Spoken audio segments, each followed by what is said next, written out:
Welcome to the United States of America podcast. I am your host, Neethi Bali, and we are broadcasting live from the Food Church here on North Carolina. If you've missed past episodes, please be sure to take the time to watch the first episode and then watch the rest like a documentary. We are people at peace, and we have declared peace to all nations around the world. This is not a marketing or a promotional channel. We are shining a light on knowledge that is being hidden from you, and we are sharing the truth about your birthright and your inheritance.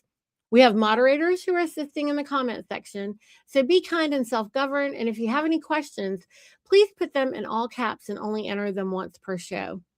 Today, I am joined on air with Hudson Roberts, the co coordinator on Idaho. Welcome, Hudson. How are you today? Hi, Neethi. I am doing great. Actually, I'm very excited to be on your podcast. I've watched a lot of your episodes, and I'm excited to dive into some fun topics. So, Yeah, well, look, I'm a big fan. I have been over here, and you don't maybe know this, Hudson, but I've been calling all men for a long time.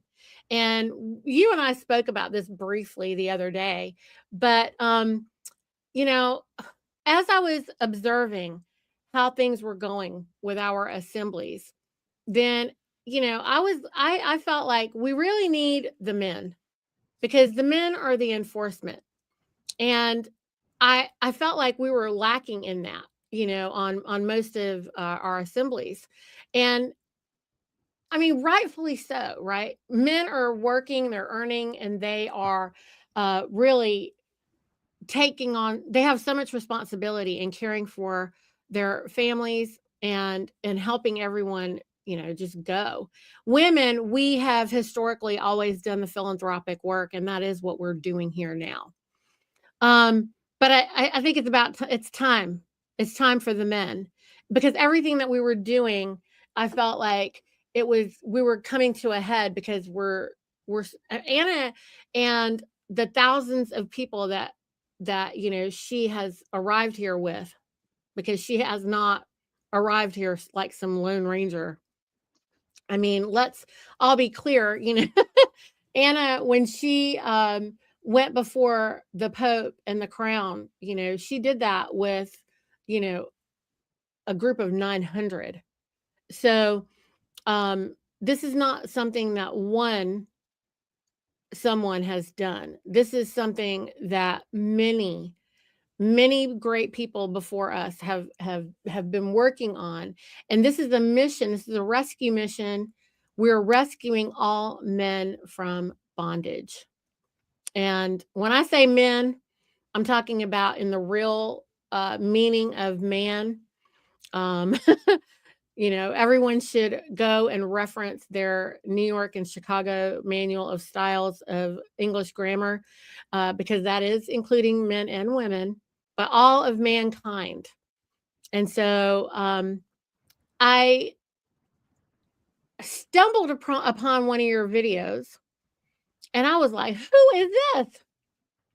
And I was so excited because it is so great to hear men speak about these things in the way that you were. You've really taken this really, really big conversation and made it easy for everyone to comprehend. And so I just wanted you to know I'm a big fan. well, thank you, Neethi. I really appreciate your channel as well. The reason I created the Living Man podcast, and for those that are watching, you guys can find it on YouTube as well under the Living Man podcast. But the reason was specifically to try to help explain to my friends and family more of what I'm doing with the American State Assemblies, because I've had an experience that I think a lot of people have as they started studying American common law, where when you start explaining it to your friends and you start explaining it to your family, a lot of people think you're crazy, or a lot of people don't quite understand what you're talking about. And I finally realized that I just needed to hold a class at my house with all my friends and family that had questions, where we could sit down for an hour or two and like actually talk about it and go over it and go over like American history and all of that stuff. And when I decided to have that class, I was also like, might as well film it and put it on YouTube. So that's what I did to start. And it's actually been really good because it has kind of helped me think about other ways to explain it to people. And especially because those of us that have really been studying this for a lot of years, we use words that so many people don't understand. I mean, even just saying de jure and de facto, like how many people know what that means? In the rank and file. So we have to do our best, even though we have a significant amount of education that we've attained over the last handful of years. We have to do our best to still take that information and explain it to everybody that's watching our channels. So yeah, I'm excited to be here. Do you want me to go into that video you were talking about about the knowledge debt analogy, or is there anything else you want to go Well, over right now? I don't know. A lot of my people in my audience may not know. I like to start with like what led you to Anna's work, or how did you find your way to the assemblies? Yeah, thank you. So to start, I was actually educated in the home. I was able to avoid doing, the public education system, which already taught me a significant amount of self-governance. I didn't even realize it growing up, but my own education was taught to me to be my responsibility from a young age. My mother taught me how to read and write and do basic math, but besides that, her whole goal was just to instill in me a desire to learn, and she did pretty well. And so, I don't feel any less in school now than I was when I was a kid. Um, and that made it so that I was already reading a lot, already studying a lot. And my dad, my father, my mother, um, they've always been very conservative, and they've raised me in Christianity. They've raised me to understand um, a significant amount of American history more than most. And so I feel like I was definitely primed for it a little bit, but the circumstance where I actually found Anna's work was a little bit crazy, um, or what some people would call crazy. I had been on another state, living away from home for a while. I was actually kind of at a low state in life because I was engaged and it didn't work out. So I didn't end up getting married, and ended up coming back up to Idaho. But I rode with a friend of mine in a car, and he was like, "Hey, do you mind if we listen to this video?" And he was playing a video from Bobby Graves, I think was his name. You know who that is? Bobby I Graves. don't I don't actually know. I think he was on Oregon. I'm not sure if he's around anymore, but one of the things that I was listening to was he talked about doing some simple paperwork to do something called correcting your political status so that you're recognized as an American. And it was interesting because he went over in some random details, but in the space of not a lot of time, like by the time I got home to Idaho after listening to just a couple hours of that podcast, my entire view shifted, and suddenly I knew exactly what was going on in America. It all made sense because growing up, I've experienced this. I'm a little bit younger. I'm 25. At the time, I was 22. No, I was 21. I think maybe when I first listened to that podcast, I might have been 22. Um, but then you live in the world, and you feel like something's off. Most people do. Most people feel like something's off.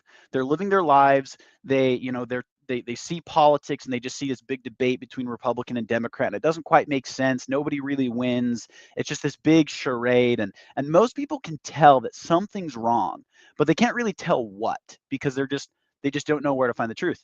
And so I experienced that a little bit. I kind of always like, okay, so I'm just supposed to participate in this commercial system and try to build myself wealth, and this commercial debt, slavery, corporate feudalism system. And if I do well, I'm supposed to make it to the top and be the bad guy that enforces the whole thing. It's like, what's the point? Um, and it all became so clear to me in just that short amount of time on that ride, that car ride, that by the time I got back to my home where my parents lived, my eyes were the size of golf balls, and I was like, "Mom, I need to explain this to you. I don't even know how to explain to you what I just learned." And instantly, I knew what to do. I got online. I found the Idaho Assembly website. I contacted David, the coordinator, and I was just like, "I need to learn. Like, tell me what's going on." And he pointed me the way of Anna, and I started reading all of Anna's articles. And the crazy thing about this is, sure, a lot of this is like an economic, political, social scenario and environment. But when it comes to my own like spirituality and just my own understanding, my own peace, my own emotional stability, like everything, I have not felt any loss of purpose, or not loss of purpose. I have known exactly what my purpose is since the moment I learned all this, which is crazy when you're talking about people my age and our generation, because most people are completely lost. And so one of the things that I always try to tell people is like, hey, obviously there's going to be some economic rewards eventually when it comes to the assemblies. But the biggest reward you're going to get is the peace that comes from knowledge of the truth. And that alone is worth all of the efforts that we're doing. And so, anyway, that was a long way to say that. I hope that wasn't too long winded. No, I mean, first of all, the gold doesn't matter without the freedom. And I really, really hope people comprehend what I'm saying. The gold matters not without the freedom. And right now, um, first of all, I'm just excited to meet 20-year-old men who are interested. And honestly, I said this to you before when you and I first spoke. You guys, you are the crystal children. Okay, you came here for this time. You were prepared for this, and in fact, I finally did finish your series, and I heard what you were saying about your episode 6. um and you even are saying what part of it is that you comprehend, or your age group comprehends. But the difference between you and your age group is the fact that you do know how to do the thing. Okay, you do align with those of us from the older generation that you said know how to self-govern, but don't necessarily or can't see the truth because they built their life around the lie.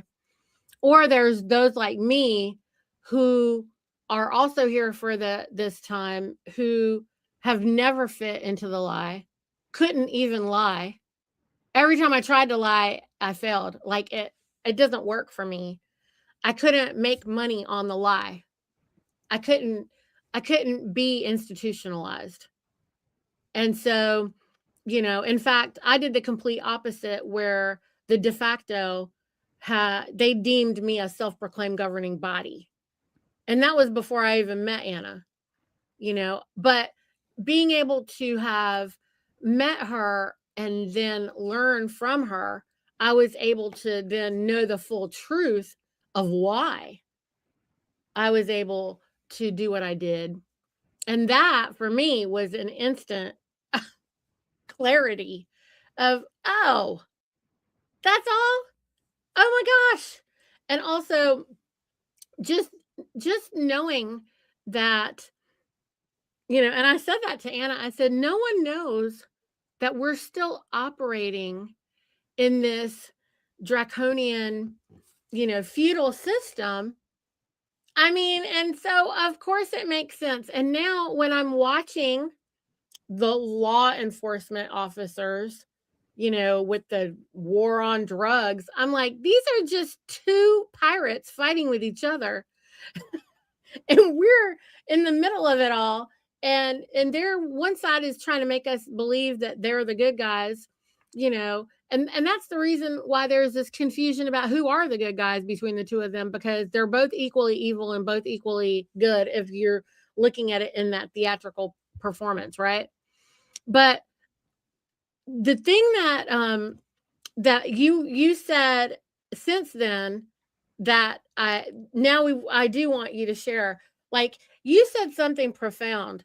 You were talking about the knowledge debt.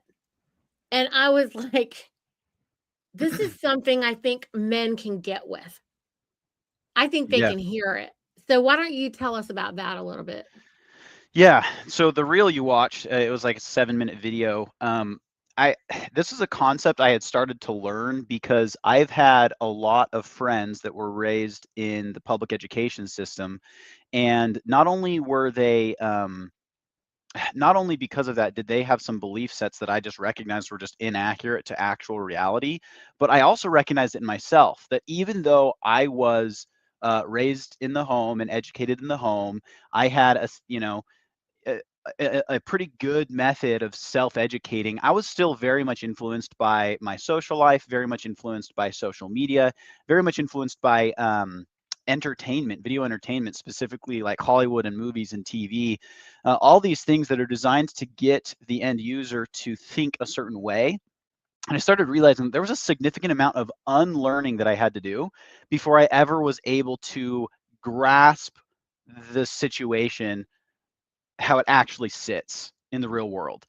And so I was thinking about that in regards to economy. When I was a little bit younger, I had a good friend. His name was Terry Richards, and he was starting a business, and he was inviting me to come participate and work for him and everything. And he was giving me some life advice. I was pretty young. I was looking for mentors, and one of the things he told me, he was explaining to me that, a lot of people will try to live it up when they're young, and instead of just doing the hard thing to make a little bit of extra money so you can start your life out not necessarily in a hole.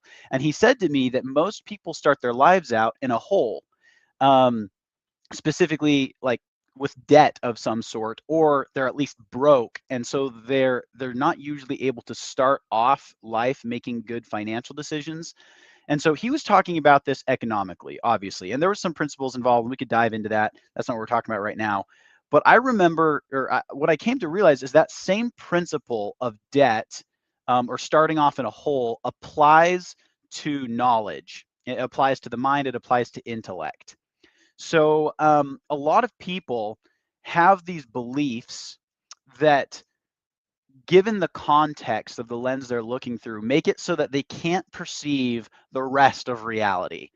It's blinding them, if you will. And if you think of debt as the concept of having to pay something down before you can ever build up a savings, then a significant amount of the propaganda and the education that comes from the de facto is knowledge debt, because it has to be unlearned before you're capable of learning things in the proper context. Just a little example of this is Abraham Lincoln. Okay, I was raised as patriotic as you could be. I was raised to, the 4th of July, I was wearing the American flag as a cape. I was so into America and everything that entails, right?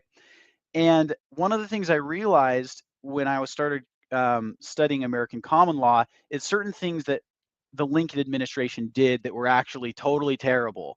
But being raised, in America, even though I was homeschooled, I was taught to believe that Abraham Lincoln did everything perfect. Honest Abe, he was just like this great guy. I read a lot of books. I have a lot of his quotes. I thought of him as just like this hero.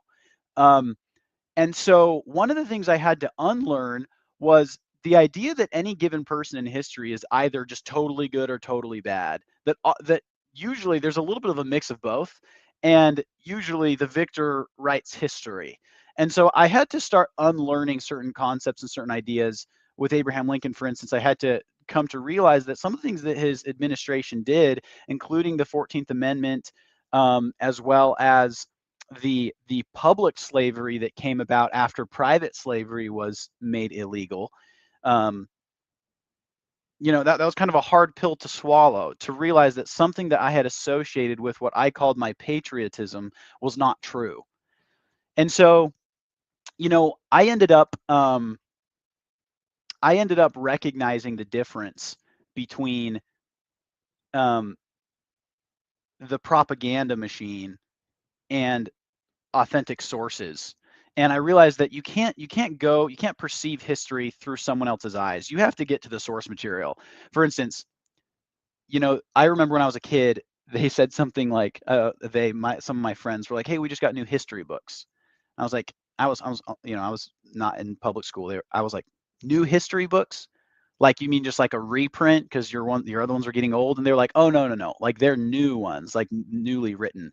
And I was like, history changed? Like, well, why do you need new history books? And so one of the things on the Idaho Assembly, we encourage everybody to do this, and we actually study this on our Journal Assembly, is the the journals of the First and Second Continental Congress, which is like literally the minutes of the First and Second Continental Congress and some of the minutes and the things that their assemblies put together. And so you're reading the source material and you're not reading somebody else's take on it. And so that was one of the things I've loved about Anna von Reitz's writings is she's going into actual history, and she's not just going into like the propaganda history that's produced in these, big textbooks and put into the public school system. But that was kind of the knowledge debt analogy, is that there's been a significant amount of things that we've built up that needs to be paid down, that knowledge needs to be unlearned before you're perceiving the world through the proper context so that we can start doing the work that we're doing. And that's a tough thing to do. And so, sorry, I'm going on, I'm talking a lot here, but I have one more thing to say and then I'll shut up for a minute. There is a difference between what you actually know and versus what you only think. We have a social environment, and it gets worse in little niche environments like specific religions or schools or something. But generally speaking, as a society, we have an environment where it has become socially rewarding to know things that you don't actually know. Or it's become socially damaging to not know things that you should know. And so we have an environment where a lot of people will claim they know something that they don't actually know. And so the way I break this down is when it comes to everything in your head, you don't actually know something unless you know it to the level that you know you exist. Because if you don't know it to the level that you know you exist, then you don't actually know it. Now, you might think it or you might believe it. And is there a place for that? Like, yeah, there's a place for thinking things, out of everything that you perceive. You can make certain assumptions based on the data that you have, and something might be accurate. 90% of what you think might be accurate, but that doesn't mean you actually know it. And if you're actually perceiving, or if your pursuit is to gain all truth, right, and understand truth in general, then you have to have a method, right? You have to be able to be humble enough to recognize that some of the things you think are not accurate to reality. Again, Mm-hmm. some of the things you think are probably not true. And so you have to have the humility to differentiate in your mind between the things that you know to the level that you know you exist versus the things that you only think. And then you always have to be taking that pile of things that you think that you don't know to the level that you know you exist, and you have to question it constantly and continually compare it against new data that you're receiving. And I've noticed that this is a process that most of society has been mentally trained out of doing, to where everything you think has to be what you know. And so people can't gain more information because they don't know how to sacrifice information that's incorrect that they've attained. Anyway, I'll pause. That, what you're talking about, Hudson, is the linguistics theft. Okay. So, what you're experiencing is something that our generation knew better. And for I don't know what reason, even our generation and our parents before us somehow have been talked out of on a large scale. I'm not saying that there are not still a few people who can agree with what I'm going to say next, okay? But a vast majority of people have been systemically uh, talked out of, or brainwashed, or mind controlled out of remembering the truth aligns with morality, okay? And lies align with immorality, and morality is objective. It is not relative the way that the orthodoxy or the corporatocracy wants all of you to believe at this point. When I say you, I just mean the future generation, right? The young people today. They have created so much chaos and confusion because that is the way the corporatocracy operates, okay? And what they want is everyone to forget language, which is the reason why I had to start with the Chicago or New York Manual of Styles and explain to everybody that when I say he or calling all men or whatever, I'm calling all the people, actually, essentially. Um, Funnily, I offended too many people by doing that, but the men are the enforcement, okay? And there are only men and women. And there are just these basic facts that, you know, political correctness does not want us to acknowledge. And so on that theme, politics, political correctness is immoral. It is a lie. It is permission to lie. And anyone who operates in lies and bullshit will suffer needlessly, because knowledge of the truth is the only way to be set free. Can And I, so, sorry, can I add to that real quick? sure. So I was talking to you the other day, and I think this would be great for your viewers, but I said to Needy that truth shall set you free. And she corrected me. She said, well, knowledge of the truth shall set you free. Because it's true, the truth exists, it's out there, but to ignore it does nothing for you. So it actually requires us to go and find it, to go and utilize it, and to understand it. Comprehend it, because we need to learn language again, because when you're understanding things, then you are standing under them. And we don't understand. I don't understand the words coming out of people's mouths. I comprehend things, but we don't understand. And this leads into our ability to communicate with the corporatocracy. They have trained us to use this false language, because if we don't know what the words mean, we don't know any better. But ignorance of the truth is no excuse. Ignorance of the law is no excuse. And so that is the reason why, if you do not speak in proper English, and like, just think about what they're doing here with, the corporatocracy. They want everything to be abbreviated. They want everything, they are promoting slang. They are promoting all of these various dialects, and they're teaching people not to speak proper. Like on India, I'm from India, okay? I mean, I'm from India, but I'm American. I was born and raised here. But in India, what they're doing is they don't want anyone to speak Sanskrit. So they created Hindi and all these, hundreds of languages from Sanskrit, just like they've created hundreds of languages from Latin, right? But these ancient languages of Latin, Sanskrit, and other languages, they have a specific frequency that actually hold power. And when you use that language, it is a frequency that creates worlds.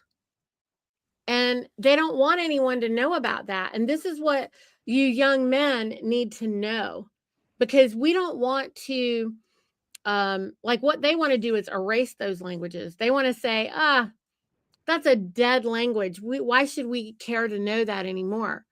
No, these are the languages that create worlds. We should want to know them.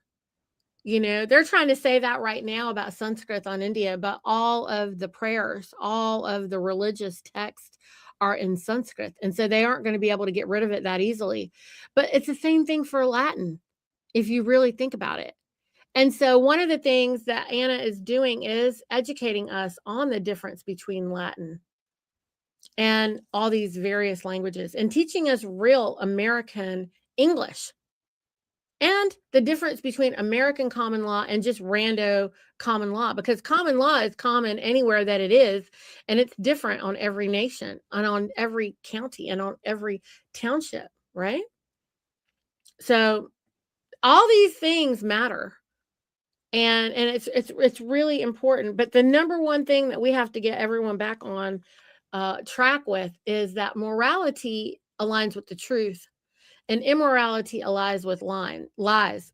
And anybody who's walking the line, the fair and balanced people, that is 100% immoral, because you cannot be warm. You have to be hot or cold. You have to be yes or no. And so it's not true that there's anything besides a man and a woman. And if we allow people to speak these lies before us, we will suffer needlessly for it. And so we must acknowledge that. And as a young man, this is important for you to know, because you guys have to carry this forward. And so, I applaud you for the research that you do, and for reminding everyone that we're never not learning, and we're never going to stop learning. This is an expanding universe. This is an expansion universe. There is nothing for us to do but to move forward and to continue to grow and learn. And anybody who, they want you to believe, oh, well, when you graduated, you're done. And this is another lie. Yeah, no, you're totally right. One of my favorite things is the Justinian deception. I'm sure you've Yes. read that, but it goes into like the all caps and everything, and the hidden language. And one of the things that I've come to realize, and I tell people this all the time too, is that a contract is only enforceable in the language in which it was written. And so when you have languages that don't actually exist, like the Dog Latin, the all caps made, to follow English grammatical standard, but isn't English characters properly used, then you're completely breaking apart the whole concept of contract law in general, and it just makes things messy. But to go back to what you were saying about truth, and I think I read you this quote. I'd love to read it right now.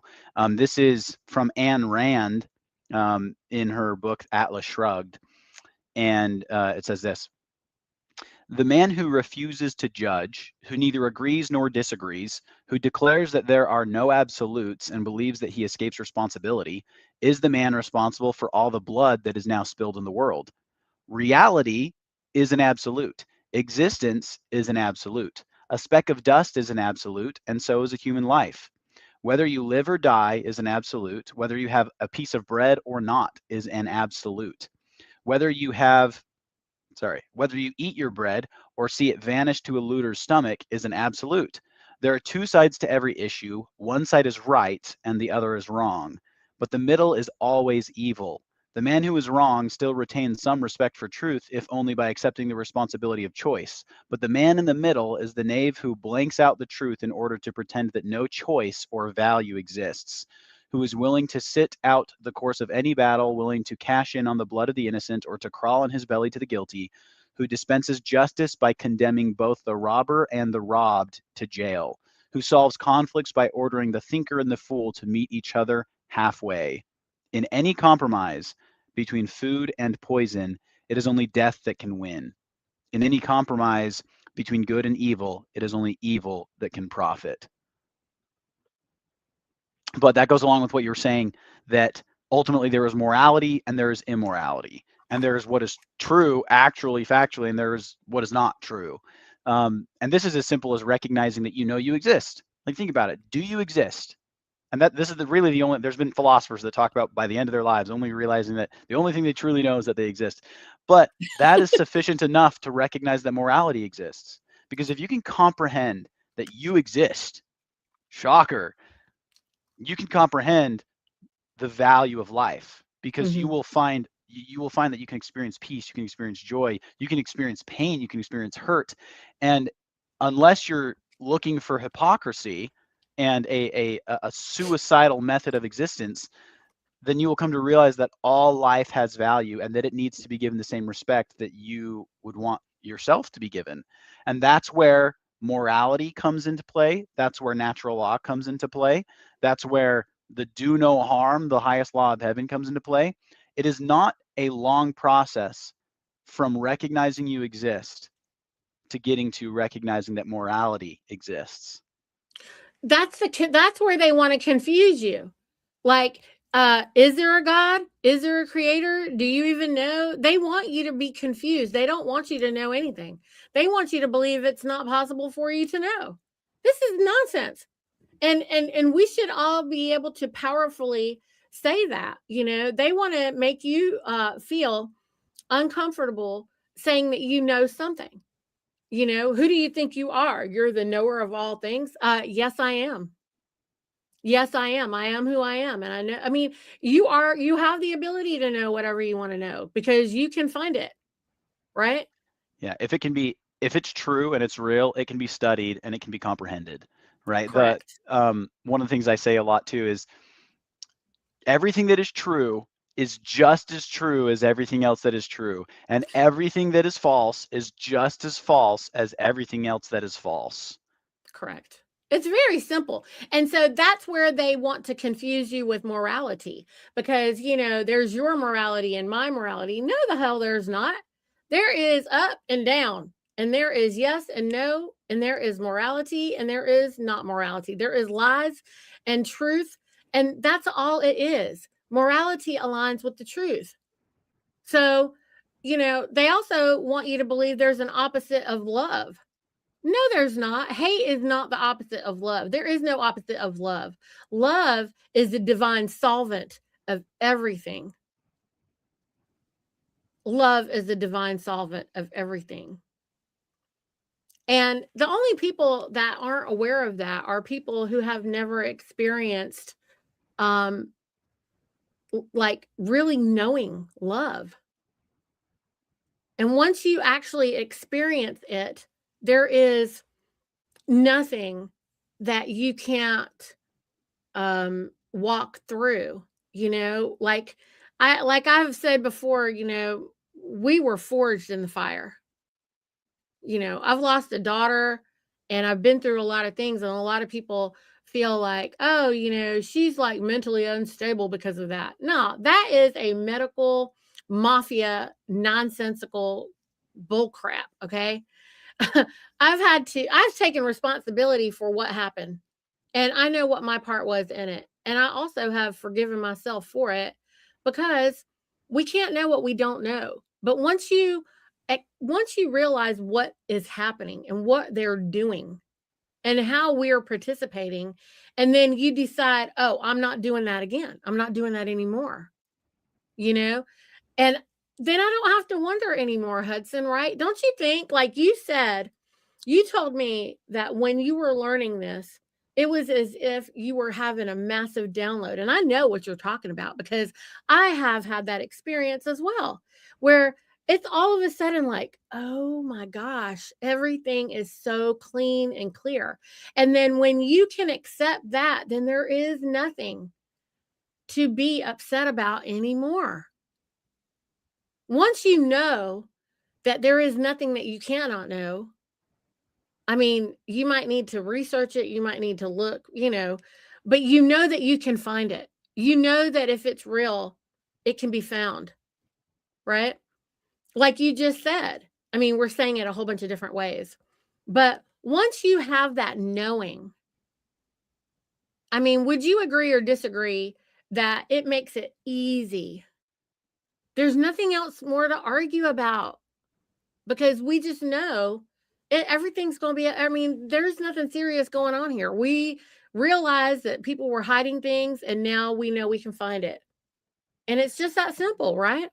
Yeah. So I'm a big student of like biblical history in the Bible, and one of the things that I realized, it was such a dumb realization. There is a verse in Isaiah that says, "Thy watchmen shall see eye to eye when the Lord will bring again Zion." And I'm not going down like Christian theology or anything like that, but one of the things that I realized is I was sitting there at one point reading that scripture, being like, "Who's the watchman? Like, who are they?" Because I was coming from the incorporated mindset of thinking of in terms of titles, like, oh, the watchman is a title or an office, instead of realizing that, oh, those that watch. The watchman is just those that watch. And when I had that recognition, I was like, oh, so those that are looking will see eye to eye, because those that are looking will know because we looked. Like, it's that simple. And it's not as, I don't know, it's not as confusing as the world makes it out to be. We come from this incorporated mindset, and you kind of touched on it before. I mentioned this in my video, about how there's a difference between the generations, right? The older generation, my parents' generation, tends to be more capable of self-governance. They're better at doing things. They're better at, like, I guess, taking a grip of their lives and moving it one way or another. But they tend to have a hard time seeing the truth of things, because they've, like you said, built their lives on the lie. Or they've smelt the dead body in the closet for a long time, and they've ignored it to the point that they don't even want to come close to addressing the issue because it's just gotten worse. Um, Whereas my generation, for the vast majority of them, you start talking about these things and it's like, oh, yep, that makes sense. I've seen it. It makes sense. It all clicks. But then they're like, okay, good, let's do it. And then they sit there still. and then they just wait for somebody to come and hold their hand and help them do it because they haven't been taught to self-govern. And that's one of the beautiful things I think I've been able to see about the situation is if the older generation helps the younger generation and the younger generation helps the older generation and both have the humility to help each other out, we can totally fix this situation. It is not unrepairable. I have so many friends of mine that are like doomsdayers, where they basically say, the world's going to hell in a handbasket, and so all there is to do is just stock up a lot of food so you can survive a little bit longer than your neighbor. And it's like this mindset of like the world's going to end. Truth be told, the world never ends. It will exist forever.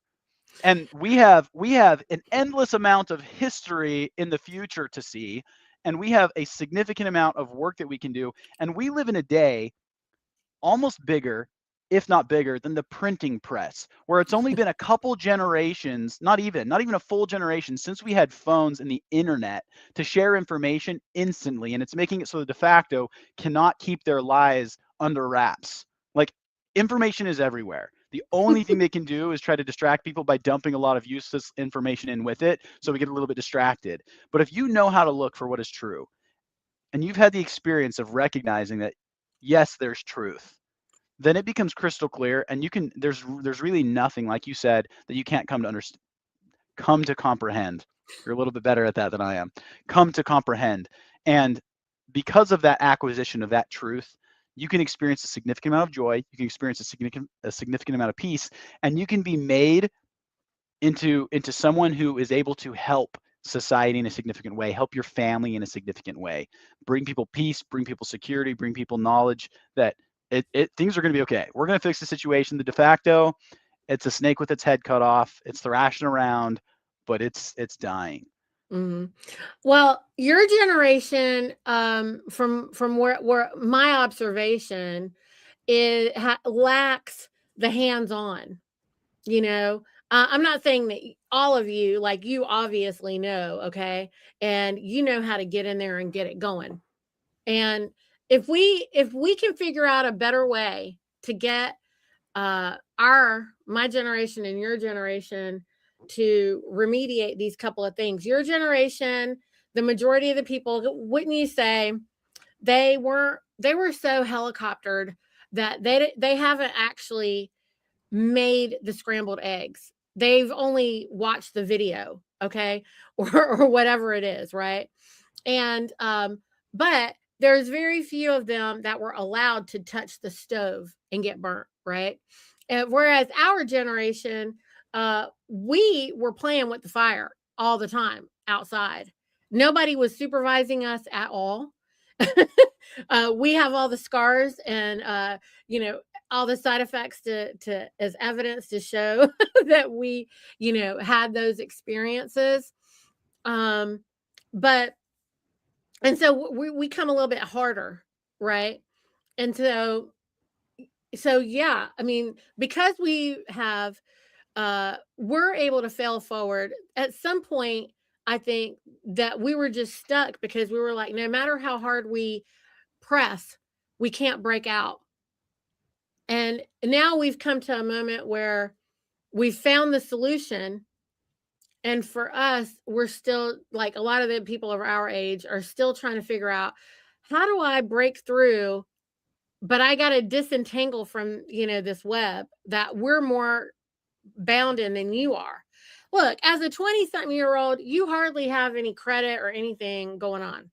And as someone who's already like, we like, my people my age have grandkids, right? So we actually have an estate. So we have to be a little bit, as it is bound, it must be unbound, right? We have a whole lot more things to unbind than you do. We have a whole lot more at risk than you do. And we also are more fearful of not making it to, when GFG opens or whatever. You follow what I'm saying? But if we all get together, like what we've done, my husband and I, we made a deal with our progeny. Because I have a son who's your age, okay? Well, he's a little bit younger, but he's around your age, right? And so my daughter is just a little younger. And we made a deal with them. We asked them, we said, okay, you can follow this path, because we unschooled and homeschooled our son and daughter as well. Okay. And so we told them, you can follow this path that we're on. We want to buy some land because, I'm first generation born here, right? So my parents came here with nothing. And so they just got to the point where, okay, well, they stabilized us here, right? But we need to get the land, right? So I told them, I said, we can buy land as a family and we can work various enterprises on the land. And we went over all the benefits of that. I gave the example of the traditional American homestead.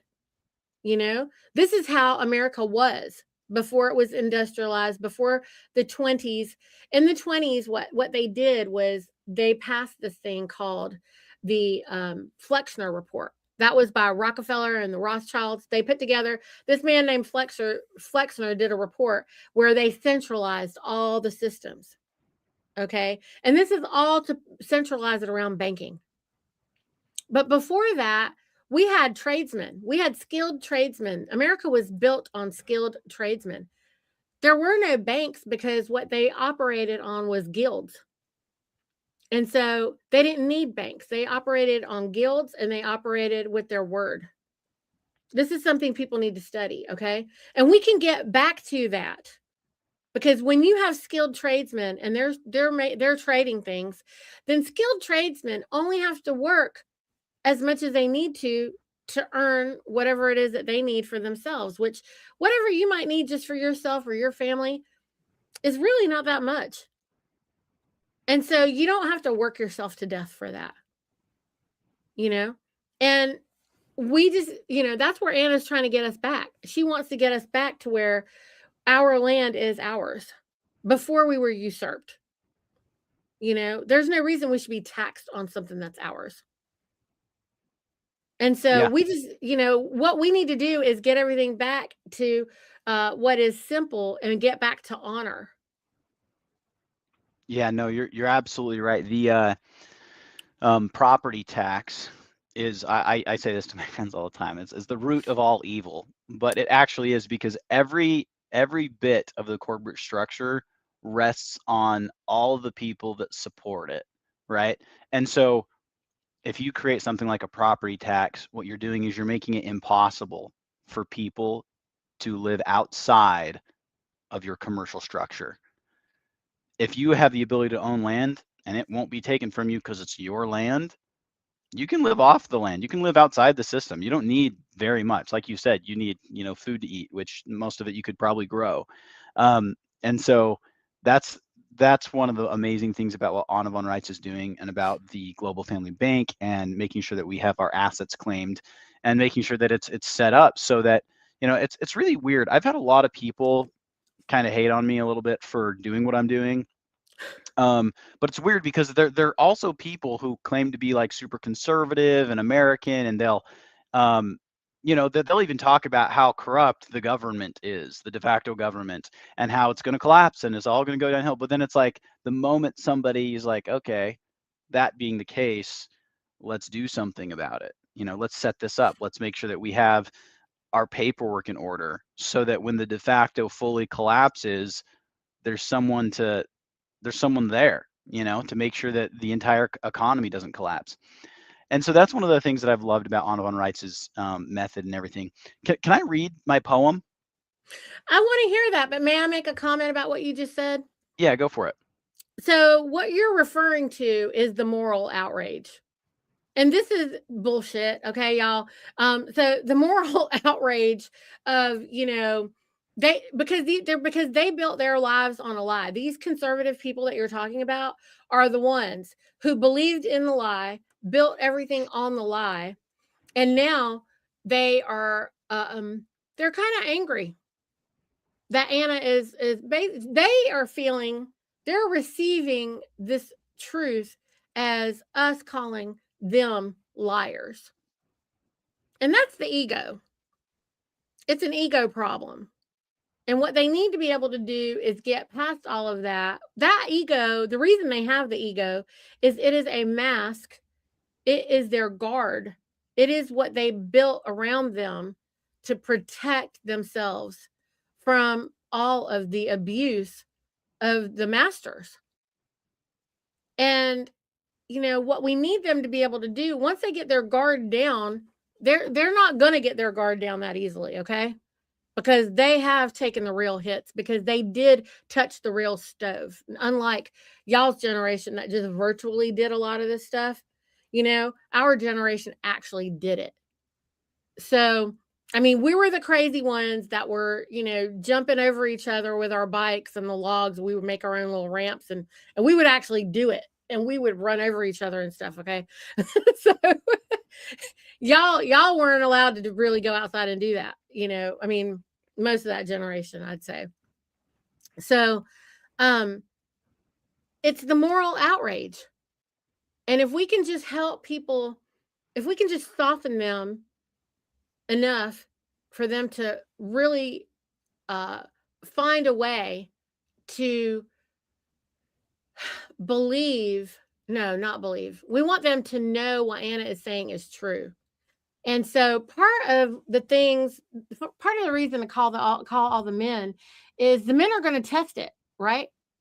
Because y'all are like, okay, if you tell me that there's something out there that's called a free man, I'm going to test it. I want to know how to do that, right? Y'all are going to test it. Women are probably not going to do that easily. Most of the time women are like going to weigh it all out and like really be sure, and but the guys are going to just jump in the pool and be like, okay, let's just test it, right? And so it's time to just test it, because the more men that test it and realize, ooh, that works. What that Anna lady was saying, it actually works. And so those of us who have experienced that, we've tested it and we know it to be true. Well, how do we get other people to feel comfortable to get into the pool and stop asking us, what does it feel like in the pool? Because I can't tell Yeah. you what it feels like in the pool. You need to get in the pool.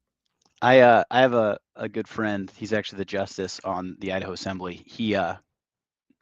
He said this, and it's a good analogy. He said people are in a burning house, and they're asking those of us outside of it to prove to them that there's water outside.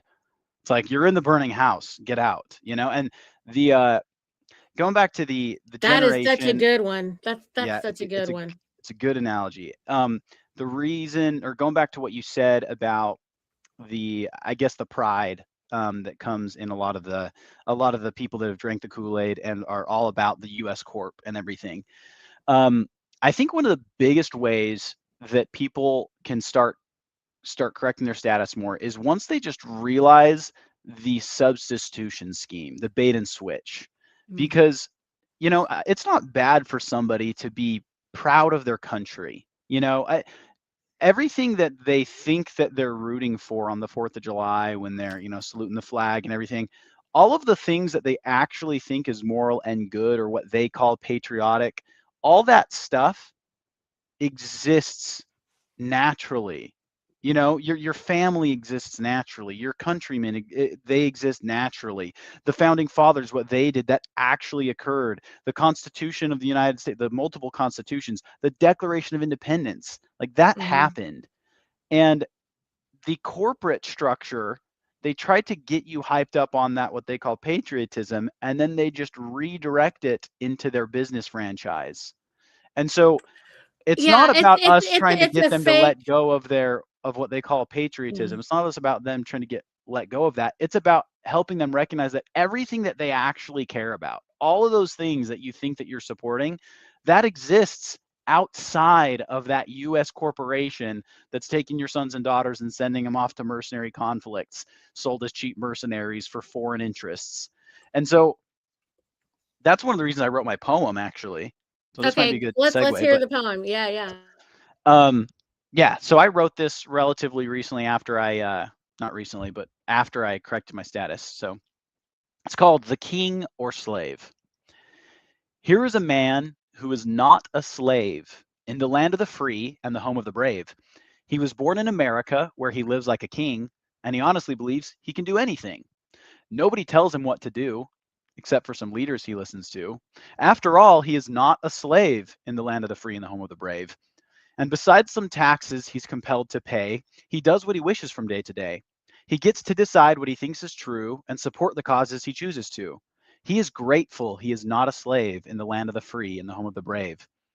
And for the love of money and stuff to buy, he'll work all day long and sometimes he'll lie. And he'll be content without ever knowing where the fruits of his labors end up going.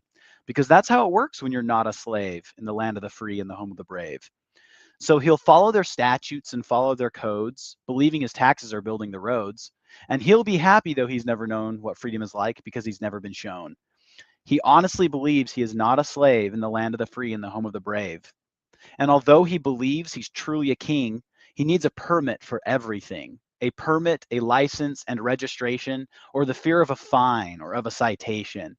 Yet he goes on believing he is not a slave in the land of the free and the home of the brave. So without ever thinking what his taxes support, and because no one wants to fight it in court, he'll go to church and worship God, and then go to work and add to the fraud. But it's no sin because he's not a slave in the land of the free and the home of the brave. So to you, my friend, I pose this riddle. Is this man free, or is he free just a little? What few people know and what fewer will see is a slave will be happy as happy can be, as long as he thinks he is not a slave in the land of the free and the home of the brave. So regardless his knowledge and regardless his age, he refuses to acknowledge the walls of his cage. No matter how high the walls are risen, he will never say that he is in prison. He is convinced he is not a slave in the land of the free and the home of the brave. So to you, my brother, I issue this call. Do it for you and do it for all. Abandon your comfort, abandon your ease. Come break loose those that are seized. For there is a way to free the slave in the land of the free and the home of the brave. Assemble yourselves and answer the call. The de jure will live, the de facto will fall. Shake off the lies that keep us bound and create a land where freedom is found. With the Creator, we're destined to save the land of the free and the home of the brave. I did hear that. I do remember it now. Do And you? it Okay. is, yeah, nah, it is so good and it's so true. So, goes back to those who do not operate in the truth will suffer needlessly. I mean, this is the mentalism. You are projecting your thoughts and creating them. And so if you're lying, that's what you're projecting. And the universe is like, no, brother, try again. Nope, try again. Nope, try again. So you could have an entire life of just nope, try agains, or you could just get on with it. And the thing that's so interesting is um I find that maybe at the beginning I felt like I was sacrificing something, but it's more of a sacrifice for me to try to go back to that nonsense. I'm not going to do that. And it is kind of a pain to get pulled over, have to explain a little bit, have to deal with whatever. It's a lot of administrative work. It's a lot of paperwork. But I'm right here doing the thing. And the more that we're exercising it, and the more that we're noticing it, and the more that we are proclaiming it, and the less that we're participating in the theater, and the less that we're allowing them to walk in some power that we gave them, that is the only way to make this stop. You cannot stop, you can't put the fire out of this burning house if you don't stop feeding it. Why do you guys keep putting the logs in the fire? Why are we putting our energy into it? I think this is Yeah. a good place to wrap, Hudson, because look, friends, me and Hudson wanted to have a few episodes where we are discussing things from this kind of different perspective. I know that he has his channel where he's doing things, and I have my thing where we're doing, but there's a few things that we feel like are overlapping. But what do y'all think? And what do you think we should call it? Because we were kind of talking about this a little bit. Um, because we got to bring the people together, the different age groups, the different walks of life. Yeah, the convenient thing about this is, I mean, Needy, you've been involved in the American State Assemblies a little bit longer than I have. I corrected my status back in 2022. And so, but I'm young enough that like I have the words to explain to people my generation, like what we're talking about, and they kind of understand it a little bit more. Yeah. And a lot of people for some reason, most people aren't that studious, and most people don't want to watch, you know, an old person talking, for lack of a better way to say it. And so one of the things that I've really loved about learning as much as I have is I've been able to help teach it to people that otherwise wouldn't have been able to hear it. Yeah. And Needy, your channel is awesome because of its focus. It's the United States of America podcast. It's like that's the place, even just its name. So yeah, audience, let us know what you guys think we should call this series. Obviously, this is the first one. We'll go on doing more of them. I'm excited to keep talking to you, Needy. Needy. Sorry, I say your name wrong. The worst. Um, but yeah, I'm super We're excited. just And I'm getting to very know each grateful. other. It's okay. We're going to get it. We're going to get it together. Yeah, that's wonderful. It's Thank you, Tom. I really appreciate you making the time to do it, Hudson. I know how busy you are. Look, all the men out there, you guys, any effort that you make to help us get this off the ground. It's going to take the men to help us. We got to work together. The men and the women, we have to get it together, and we got to pull together. And we need people to have more experiences, more demonstrations of the success of how it is to operate as a real American. Because the more Americans that start walking and talking and exercising the actual freedom that comes with this land and soil, the the more of an impression that we can make, because the remedy is the truth. The remedy is to walk on it. The remedy is the demonstration of it. Okay, it isn't going to be the bank, because even if the bank opened tomorrow, it isn't going to demonstrate to the de facto anything. All it's going to do is create more problems. It's going to create more problems because there's somebody ready to usurp us and usurp the bank any second, all the time. How Think about it. If the bank opens before the people are standing, before the men are up standing, before the men know how to walk and talk and be American, how is that going to work? I want a man to explain that to me, please. Yeah, it won't. It won't. People have to understand common law first, and American common law and American history. When I tell people about the assemblies, I don't even mention the bank thing. I don't even mention that Americans by definition have no federal income, and so there's no federal income tax. I don't even talk about that because, again, if people's motive is money, they're not going to do as much study. They're not going to understand how to function as an American, and like you said, they're going to end up continually feeding the system still. You have to learn how to step out of it. And like you said, it's more of a pain. I had somebody accuse me of like changing my name, like, oh, you changed something about yourself, and it was like, you should just be authentically what you actually are. But the irony here is actually in reverse. Is like, no, I was actually factually born within the physical borders of an American state of the union. So I am actually factually, this isn't a title, this isn't a name, this is just English definition here, an American who is national to a state, an American state national. That is what I am. And all I've done is made that known on the public record. And so 100%. 100%. And so this is why I'm calling all men. I want all the young men who are out there who have been thrown out by the corporatocracy, run over back and forth over and over again, who are out there supposedly just made to, you're never going to get anywhere. Not the corporatocracy way, you're not. You know, they don't even have a possibility of you being able to retire off that hamster wheel the way they have it set up for young men and women today. No way. We won't allow our son and daughter to go to any university. We wouldn't allow them to go into their education system. Those are our yeah, enemies. Okay. The enemy is the ones who are trying to take our son our daughter and turn them into their blood money makers. No, no, thank you. We're going to say no. Yeah. And so Hudson, I really appreciate your time today.